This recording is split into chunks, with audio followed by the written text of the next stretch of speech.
warahmatullahi wabarakatuh.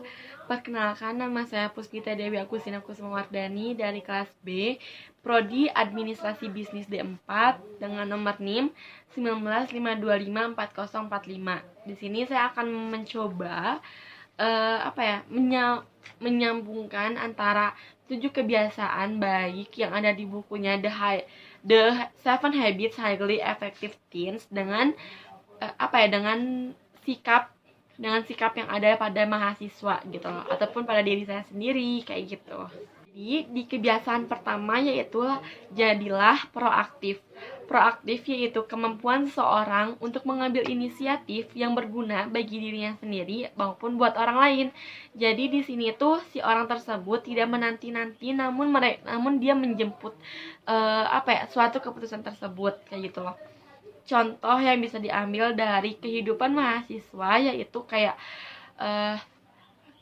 misalnya kita lagi bekerja kelompok dan ada satu orang yang mengambil inisiatif bahwa kayak gini loh yang lebih baik kayak gitu loh. Terus juga jadi orang tersebut itu inisiatif buat dirinya sendiri dan orang lain dan berguna buat semuanya gitu loh. Terus juga si orang tersebut tuh nggak nanti orang-orang yang lain dulu, tapi dia menjemput inisiatif tersebut buat kemaslahatan kelompoknya tersebut. Terus di kebiasaan kedua yaitu merujuk pada tujuan akhir atau mengingat kembali tujuan awal.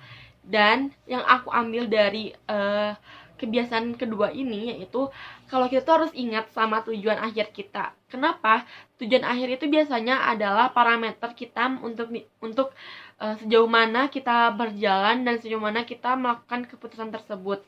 Nah, dalam hal ini orang-orang tuh biasanya lupa atas dirinya sendiri dan tujuan akhirnya dia. Kalau udah lupa, kayak gimana sih caranya? Yaitu dengan mengingat kembali tujuan awal. Jadi tujuan awalnya dia itu melakukan hal ini tuh apa, dan dan akhir dari hal tersebut tuh apa, kayak gitu loh. Terus contohnya kayak gini nih.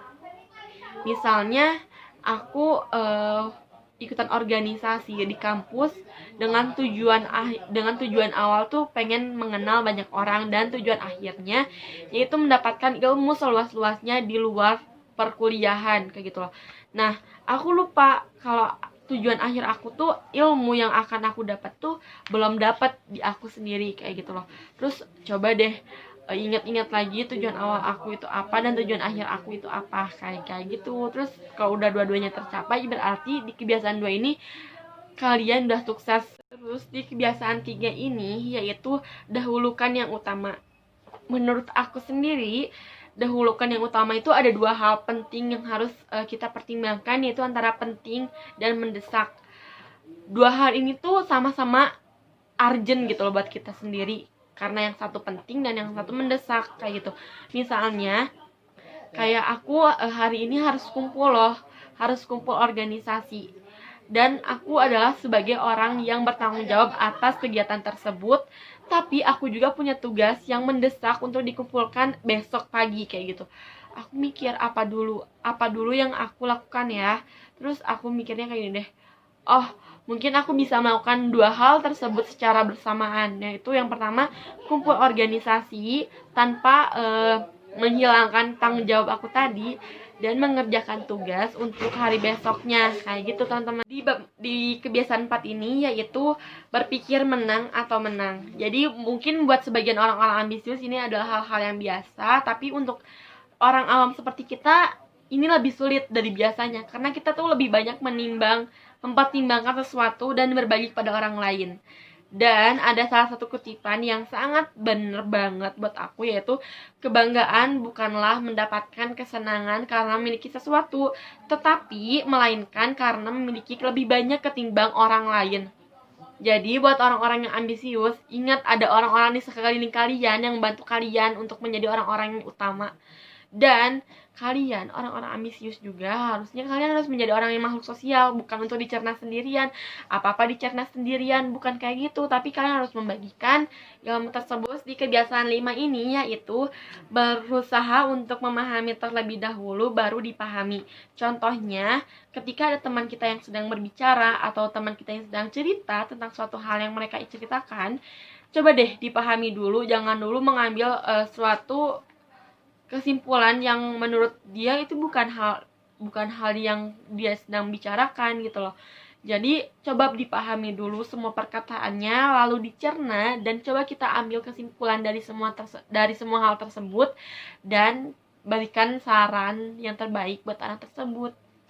Terus di kebiasaan 6 ini yaitu mewujudkan sinergi. Sinergi di sini itu adalah mengeluarkan segala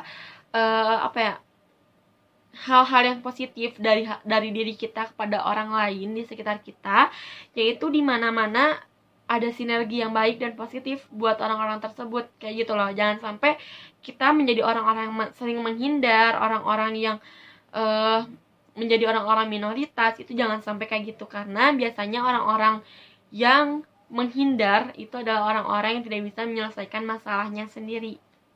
Terus di kebiasaan yang terakhir ini yaitu kebiasaan 7, yaitu asahlah gergajimu. Sebelum aku mau ngasih contoh, aku dapat dapat kutipan dari si bab ini, dari kebiasaan ini, yaitu yang penting adalah bagaimana perasaanmu, bukan bagaimana penampilanmu. Ini benar banget, karena orang-orang tuh lebih penting melihatkan sisi luarnya dia, tapi dia tuh nggak merasa nyaman atas dirinya sendiri. Apalagi penampilan orang-orang tuh kan berbeda-beda, ciri khas orang-orang tuh berbeda-beda. Jadi coba deh menghargai orang-orang di sekitar kalian demi kenyamanan orang tersebut, kayak gitu. Nah, di asah gergaji ini mungkin kita harus lebih mengasah apa yang ada di potensi apa yang kita punya, yaitu potensi apa yang kita punya. Terus kayak kita punya waktu, terus coba deh dimanfaatkan, diluangkan waktu untuk istirahat kita, dan menjadi orang-orang yang seimbang itu lebih bagus loh daripada orang-orang yang mementingkan hal-hal yang seharusnya gak kita lakukan di suatu kayak kita tuh ngerjain tugas tapi timingnya salah, tempatnya salah. Jangan sampai kayak gitu ya. Kita harus lebih pintar melihat situasi gitu. Dadah, sekian dari aku. Mohon maaf apabila masih banyak kekurangan. Ini aku menerima sekali banyak saran yang baik dan juga komentar-komentar dari kalian untuk kedepannya menjadi lebih baik. Terima kasih atas tontonannya dan jangan lupa di like kalau kalian suka. Dadah, assalamualaikum warahmatullahi wabarakatuh.